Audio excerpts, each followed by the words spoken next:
The morning sun cast long shadows across the dusty main street of Cedar Ridge, Arizona Territory, as Sarah McKenna swept the wooden porch of Henderson's General Store. The familiar routine brought her comfort. The rhythmic swish of the broom against weathered planks, the gentle creaking of the building settling in the desert heat, the distant lowing of cattle from the nearby ranches. At 23, Sarah had known little beyond this small frontier town, working 6 days a week to support herself after her parents' death from fever 3 winters past. Sarah. The sharp voice of Mrs. Henderson cut through the morning calm, like a blade. Leave that be and come help me with the inventory. We've got the Prescott wagon train coming through this afternoon. Sarah set her broom aside and stepped into the cool interior of the store, where shelves lined with canned goods, fabric bolts, and sundry supplies created narrow aisles. Margaret Henderson, a stern woman in her 50s with graying hair pulled severely back, stood behind the counter with her ledger book open, her thin lips pursed in perpetual disapproval. "Yes, ma'am," Sarah replied, smoothing her simple blue calico dress. She'd learned long ago that keeping her responses brief and her demeanor respectful was the key to maintaining her employment, even when Mrs. Henderson's criticisms stung. "The bell above the door chimed, and Sarah looked up to see Deputy Tom Brennan entering, his badge gleaming against his dark vest. Behind him walked Judge Cornelius Whitmore, the town's most influential citizen, whose well-fed frame and expensive suit stood in stark contrast to the frontier setting. Both men wore expressions of grim determination that made Sarah's stomach tighten with unease. "Mrs. Henderson," Deputy Brennan nodded curtly. "We need to speak with Miss McKenna." Margaret's eyes narrowed as she studied Sarah with suspicion. "What's this about, Deputy?" "Sarah's been working here since dawn." Judge Whitmore stepped forward, his heavy jowls quivering with indignation. "Miss McKenna, you're under arrest for the theft of $300 from the First Bank of Cedar Ridge." The words hit Sarah like a physical blow, and she gripped the edge of the counter to steady herself. "What? That's impossible. I haven't been near the bank in weeks." "The evidence says otherwise," Brennan replied coldly, producing a pair of iron shackles from his belt. "Bank President Morrison discovered the missing funds this morning, and witnesses saw you lurking near the bank yesterday evening." "That's a lie." Sarah's voice rose in desperation. "I was here until well past sunset, helping Mrs. Henderson with the quarterly inventory." "Tell them." Margaret Henderson's face had gone pale, but her expression remained calculating. After a long moment, she shook her head slowly. "I'm afraid I can't corroborate that, Sarah. I left early yesterday to tend to my sick sister. You could have gone anywhere after I departed." The betrayal cut deeper than any physical wound. Sarah had worked faithfully for Margaret Henderson for over 2 years, never missing a day, never stealing so much as a penny's worth of goods. The older woman's willingness to abandon her in this moment of crisis revealed the cold truth about how little Sarah's loyalty had meant. "Mrs. Henderson, please," Sarah pleaded, her voice breaking. "You know I would never—" "The time for protestations is over," Judge Whitmore interrupted, his voice booming with authority. "Deputy Brennan, do your duty." The iron shackles closed around Sarah's wrists with a final click that seemed to echo through the store.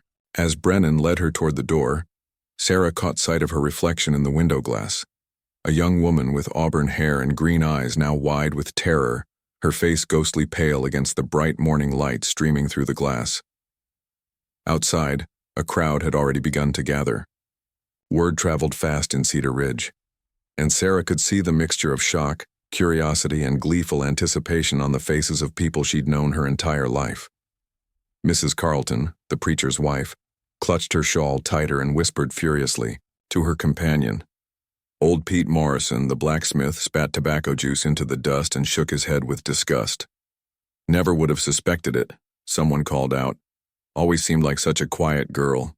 "Quiet ones are always the worst," another voice responded. "Still waters run deep, they say." As they walked the dusty street toward the jailhouse, Sarah's mind raced desperately. $300 was more money than she could earn in 2 years at the general store. Why would anyone believe she could steal such a sum? And who had claimed to see her near the bank? The accusation made no sense, yet here she was, shackled like a common criminal while her neighbors watched with a mixture of pity and condemnation. The jailhouse was a squat adobe building that baked in the desert sun, its small barred windows offering little relief from the oppressive heat. Deputy Brennan unlocked the heavy wooden door and gestured for Sarah to enter. Inside, the single cell waited with its iron bars and straw-covered floor, a bucket in the corner serving as the only amenity.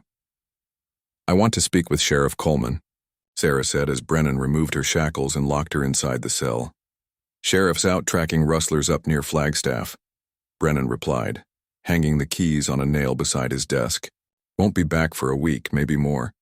Judge Whitmore's decided we can't wait that long for justice." Sarah's blood ran cold.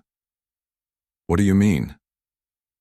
"Trial's set for tomorrow morning," Brennan said, settling into his chair and propping his boots on the desk. "Judge figures it's an open and shut case. 3 witnesses saw you casing the bank and you got no alibi that holds water." "Who are these witnesses? I have a right to know." Brennan's smile was cold and satisfied. "Samuel Morrison saw you lurking in the alley behind the bank around 7 o'clock. Mrs. Patterson observed you walking past the bank 3 times in the span of an hour. And young Billy Chen said you asked him strange questions about the bank's closing procedures." Each name was like another nail in her coffin. Samuel Morrison was the bank president's son, a young man known more for his drinking and gambling than his reliability. Mrs. Patterson was nearly blind and often confused about what she'd seen, and Billy Chen was barely 16, eager to please authority figures and likely to agree with whatever story they wanted to hear. "This is madness," Sarah whispered, sinking onto the rough wooden bench that served as the cell's only furniture. "Those people barely know me. Why would they lie?" "Maybe they ain't lying," Brennan suggested, his tone casual. "Maybe you just got caught red-handed and can't accept it." As evening fell, Sarah sat in her cell listening to the sounds of the town settling into night. Through the small window, she could see stars beginning to appear in the vast desert sky, the same stars she'd wished upon as a child, dreaming of a better life beyond Cedar Ridge. Now those dreams seemed as distant and unreachable as the stars themselves. The deputy had brought her a plate of beans and hard bread for supper, but Sarah couldn't force herself to eat. Her stomach churned with anxiety and disbelief at how quickly her quiet, orderly life had collapsed into chaos. Tomorrow she would face trial for a crime she hadn't committed, defended by a court-appointed lawyer she'd never met, judged by people who seemed eager to believe the worst about her. Outside, she could hear the sounds of construction beginning, the rhythmic hammering and sawing that could only mean one thing. They were building the Gallows. Dawn broke gray and overcast, unusual for the typically clear Arizona sky. Sarah had spent the night pacing her small cell, her mind churning through every possible explanation for her predicament. The sound of hammering had continued well into the night, and now she could hear the murmur of voices gathering outside. The entire town, it seemed, had come to witness her trial, and they expected her execution. Deputy Brennan arrived with a breakfast tray and a basin of water for washing. "Your lawyer's here," he said gruffly, setting the items on the floor of her cell. "Name's Josiah Hartwell. Fresh out of law school back east, so don't expect miracles."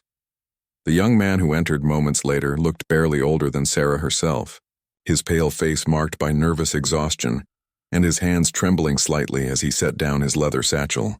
Josiah Hartwell wore an ill-fitting suit that had seen better days, and his wire-rimmed spectacles perched precariously on his nose. "Miss McKenna," he began, his voice cracking slightly before he cleared his throat and tried again. "I've been appointed to represent you in today's proceedings. I must be honest, the evidence against you appears quite substantial, and Judge Whitmore is known for his decisive approach to frontier justice." Sarah studied the young lawyer with growing despair. This nervous boy was her only hope against a town that seemed determined to see her hang. "Mr. Hartwell, I need you to understand something clearly. I did not steal that money. I don't know why those people are lying about seeing me near the bank, but I can prove I was nowhere near there when the theft allegedly occurred." Hartwell consulted his notes, scribbled hastily on cheap paper. "The prosecution claims the theft occurred sometime between 6 and 8 o'clock yesterday evening. Your employer, Mrs. Henderson, has stated she cannot confirm your whereabouts during that time. But that's not true, Sarah exclaimed, gripping the iron bars of her cell. We worked on inventory until nearly 9 o'clock. The quarterly count always takes longer than expected. Mrs. Henderson was there the entire time. We even discussed hiring additional help for the Prescott wagon train. Then why would she deny this? Hartwell asked, genuinely puzzled. Sarah's mind raced through the possibilities, none of them comforting. I don't know. Fear, perhaps, or... The terrible possibility began to form in her mind. Or she's protecting someone else. Before Hartwell could respond, Deputy Brennan returned with the shackles. Time for court, Miss McKenna. Judge Whitmore doesn't like to keep people waiting. The makeshift courtroom had been set up in the town's largest building, the Cedar Ridge Community Hall, normally used for church services and town meetings. Sarah entered to find every seat filled, with additional spectators standing along the walls. The atmosphere was thick with anticipation and hostility, punctuated by whispered conversations that ceased abruptly when she appeared. Judge Whitmore presided from behind a wooden table draped with a threadbare American flag, his imposing presence dominating the room. To his right sat the prosecutor, District Attorney Harrison Clark, a thin man with a sharp face and calculating eyes who had traveled from the territorial capital specifically for this case. The Territory of Arizona versus Sarah McKenna, Judge Whitmore announced, his voice carrying easily through the packed hall. The defendant stands accused of theft in the amount of $300 from the First Bank of Cedar Ridge. How does the defendant plead? Sarah rose on unsteady legs, her heart pounding so hard she was certain everyone could hear it. Not guilty, Your Honor. Clark wasted no time in presenting his case, calling Samuel Morrison as his first witness. The bank president's son took the stand with an air of self-importance, his testimony delivered with practiced confidence. I was walking home from the Silver Dollar Saloon around 7 o'clock when I saw Miss McKenna in the alley behind the bank. Morrison testified, pointing dramatically at Sarah. She was acting real suspicious-like, looking around to make sure nobody was watching. Then she disappeared into the back entrance of the bank. And you're certain it was the defendant you saw? Clark asked. Absolutely certain. I've known Sarah McKenna my whole life. She was wearing that blue dress she always wears, and I could see her red hair plain as day in the lamplight. Hartwell's cross-examination was hesitant and ineffective. Mr. Morrison, how much had you been drinking at the Silver Dollar before this alleged sighting? Just a beer or two, Morrison replied with a shrug. Nothing that would affect my eyesight or memory. Mrs. Patterson's testimony was similarly damning, though her advanced age and obvious confusion should have raised doubts about her reliability. She claimed to have seen Sarah walking past the bank multiple times, acting nervous and suspicious, though she couldn't specify exact times or provide clear descriptions. Young Billy Chen was clearly uncomfortable on the stand, fidgeting with his hands and avoiding eye contact with Sarah. His testimony about her supposed questions regarding the bank's procedures sounded rehearsed, as if he'd been coached on what to say. She asked me what time Mr. Morrison usually locked up the bank, Billy testified reluctantly, and whether anybody else had keys to the building. Seemed strange at the time, but I didn't think much of it until Deputy Brennan asked me about it. When Hartwell's turn came to present Sarah's defense, his inexperience showed painfully. He called Sarah to the stand, where she testified about her work at Henderson's General Store and her presence there during the alleged time of the theft. Her words rang with sincerity and desperation, but without Mrs. Henderson's corroboration, they seemed to fall on deaf ears. Mrs. Henderson and I worked on quarterly inventory until almost 9 o'clock, Sarah insisted, looking directly at the older woman in the audience. We counted every item in the store, reconciled the books, and discussed preparations for the Prescott wagon train. She knows I'm telling the truth. But when Hartwell attempted to call Mrs. Henderson as a witness, she stood slowly and shook her head. I'm afraid I cannot support Miss McKenna's version of events, she said in a clear voice that carried throughout the hall. As I told Deputy Brennan, I left the store early yesterday to care for my sister, who had taken ill. Sarah could have gone anywhere after my departure. The betrayal was complete and devastating. Sarah felt tears streaming down her face as the one person who could have saved her chose instead to abandon her to her fate. The murmur of satisfaction from the crowd told her everything she needed to know about how this trial would end. District. Attorney Clark's closing argument was passionate and convincing, painting Sarah as a desperate young woman driven to crime by poverty and opportunity. "The evidence is clear and overwhelming," he declared.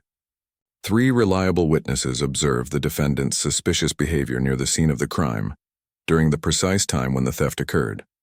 She has no alibi, no witnesses to support her claims, and ample motive for such a desperate act. Hartwell's closing was halting and unconvincing, his youth and inexperience evident in every stammered word.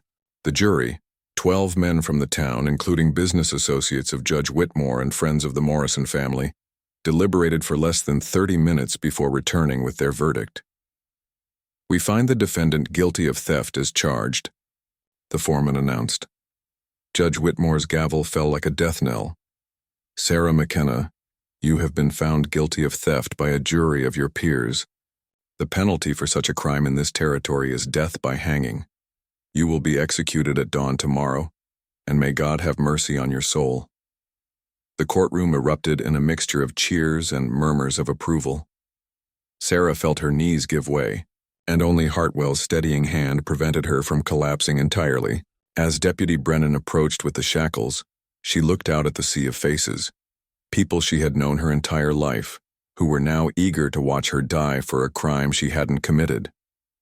Among the crowd, she noticed a figure she hadn't seen before, a tall cowboy with weathered features and intelligent eyes, wearing a battered hat and trail-worn clothes. Unlike the others, his expression showed no satisfaction or excitement, only a deep sadness and what might have been sympathy. Their eyes met for just a moment before Brennan led her away, but something in that brief connection gave her a tiny spark of hope in the darkness that had engulfed her life. As they returned to the jailhouse, Sarah could hear the renewed sounds of construction. The gallows would be ready by dawn, and unless some miracle occurred, she would meet her end there in front of the bloodthirsty crowd that had once been her community. The night before her execution, Sarah sat in her cell, listening to the sounds of celebration drifting from the Silver Dollar Saloon. Her conviction had apparently put the entire town in a festive mood, and she could hear laughter and music echoing through the desert air. The gallows stood completed in the town square, a grim wooden structure that would serve as the final chapter of her young life. Deputy Brennan had offered her a final meal, but Sarah had no appetite. Instead, she sat on her narrow bunk, holding the small silver locket her mother had given her, the only valuable thing she owned, and hardly worth stealing.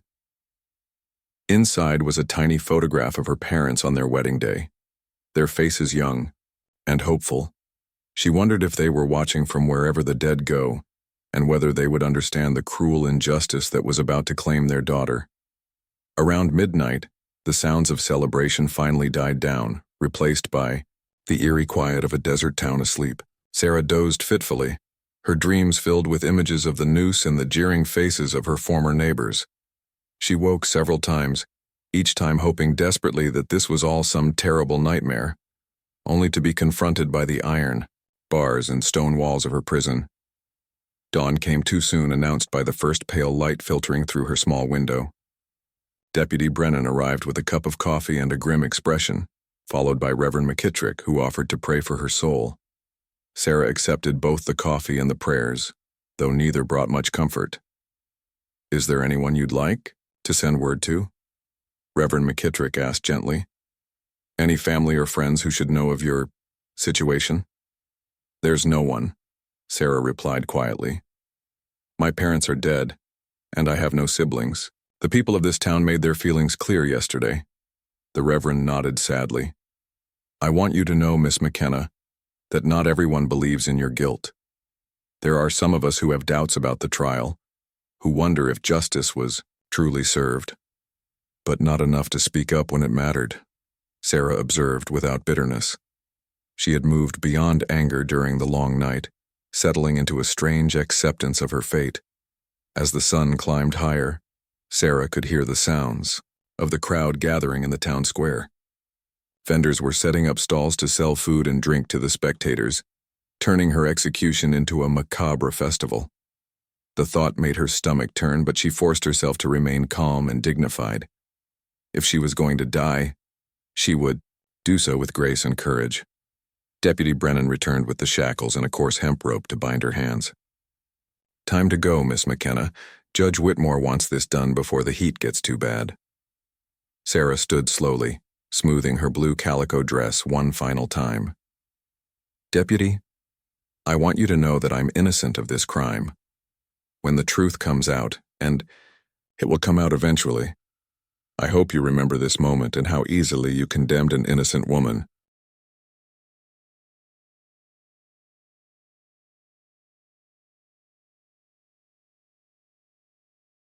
Brennan's expression flickered with something that might have been doubt, but he said nothing as he led her from the cell.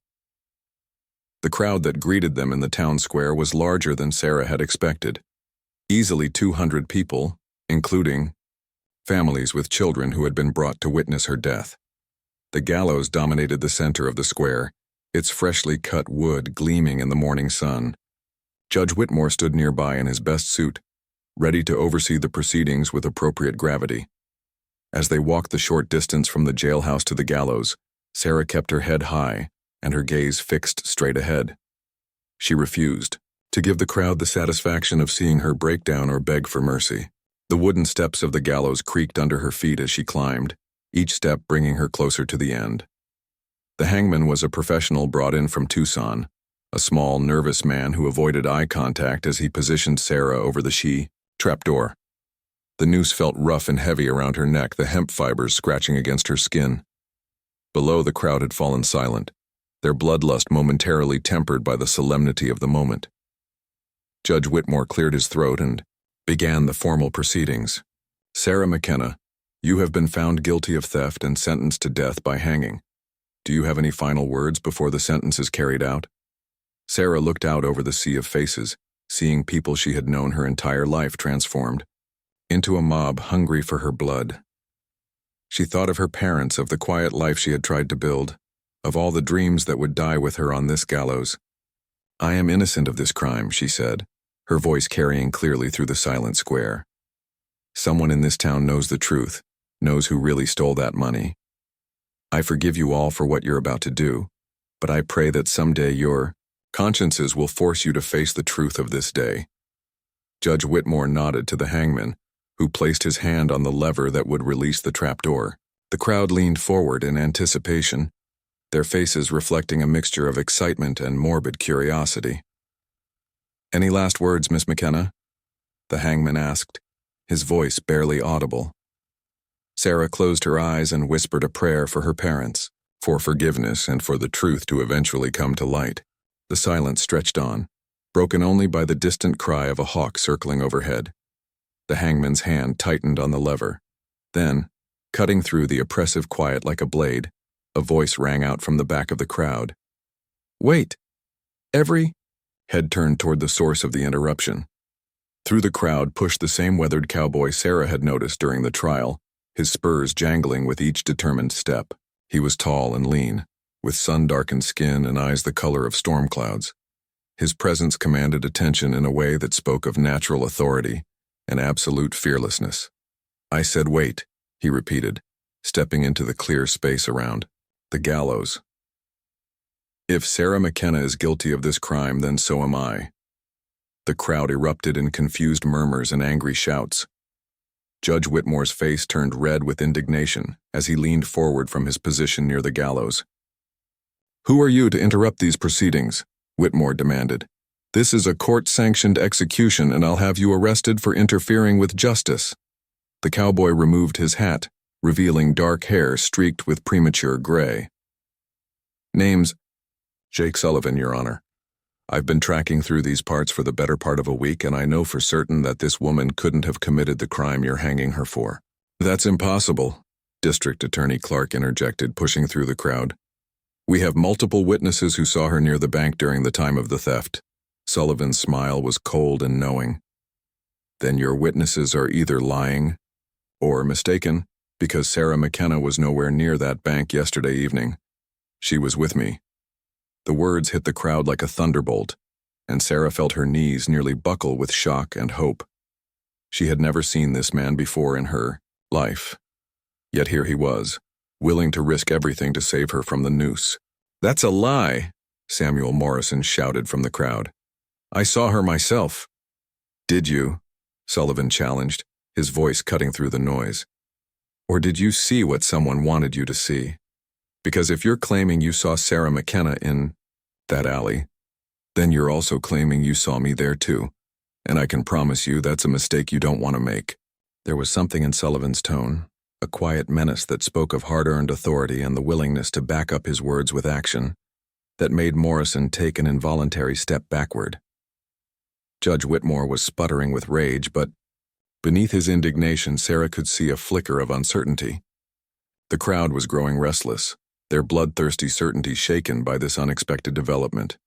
"Even if what you claim is true," Whitmore said, "it doesn't change the fact that money was stolen from the bank."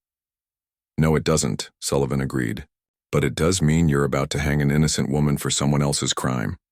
And before you do that, don't you think you should ask yourself who really benefits from Sarah McKenna's death? Who gains from having her silenced permanently?"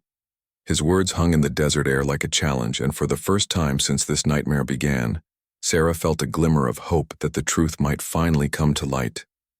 Jake Sullivan's words had created a ripple of uncertainty through the crowd, but Judge Whitmore was not prepared to abandon his position easily.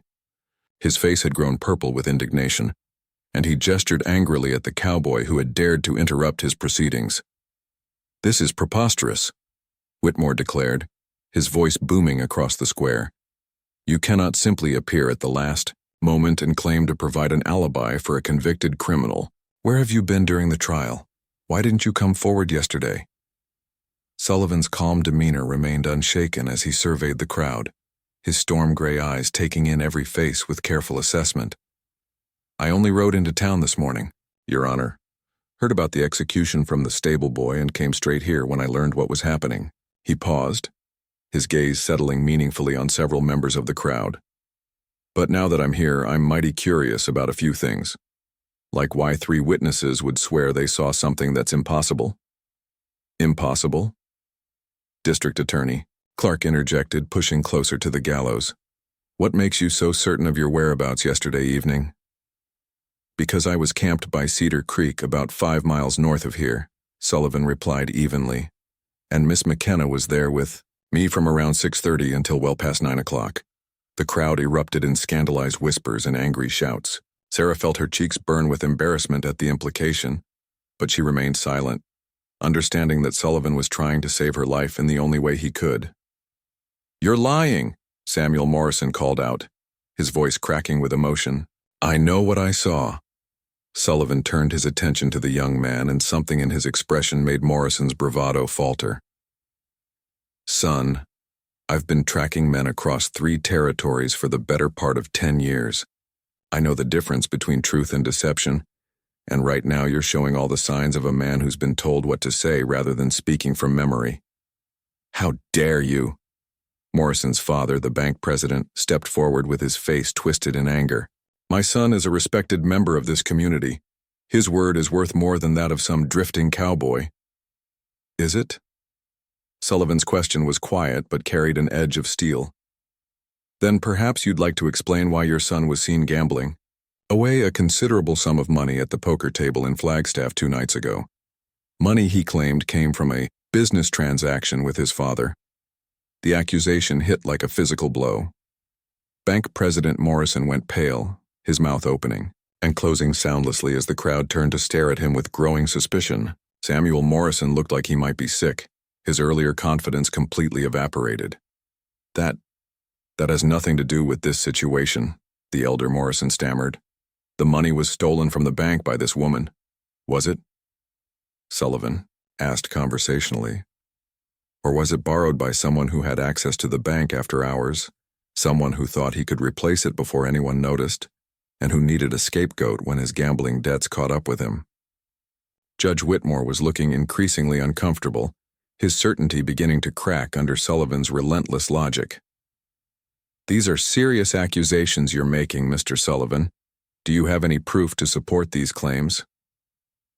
From his coat pocket, Sullivan produced a leather wallet and several pieces of paper. I stopped in Flagstaff on my way through.